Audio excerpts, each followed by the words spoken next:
A fissure is a deep bubbling, like a discontent, something which has been set alight and which is about to explode at any moment. You just don't know when, but it has a time and moment of its own. And then it happens. And then you suddenly start seeing things that you thought were not actually evident, but in reality may have just been swept under the carpet. And we know that, there are fissures in every society, as much as countries like India and America would like to claim otherwise. Caste, creed, race, gender, your leanings, your political leanings, they all come into play when a certain powder keg is set alight. You have the direction of being very objective, or you take a business decision to think which culture is more dominant to me, to provide me with the readership numbers and the revenue numbers. So you need to slice and dice your way through what prevails in society here.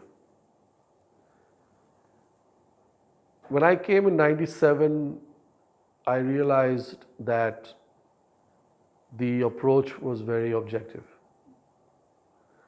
It was very agnostic that way. But a newspaper also has to work in tandem with its marketing team. While journalists keep their ears to the ground for news, the marketing team keeps its ears to the ground for revenue. Where is the revenue coming from? So who are the people that you need to target? Who are the decision makers? If you were to take into account the top management would be European, British, Caucasian. But that's a small percentage.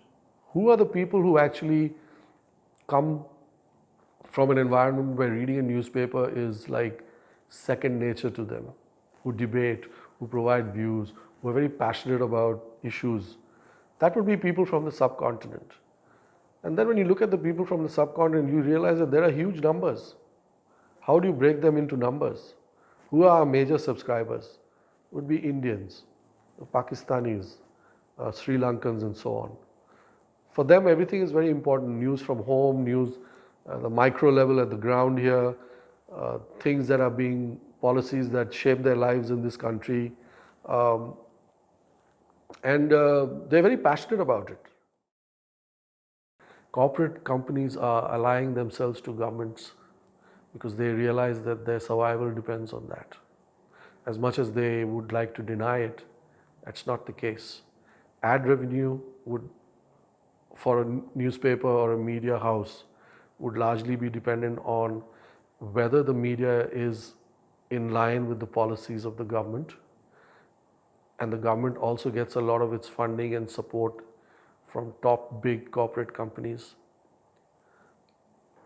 I'm not saying this is a very specific case, but it is determining a lot of the cause behind fall of media houses which were once established entities, and the rise of new media houses which are obviously getting flush with ad revenue.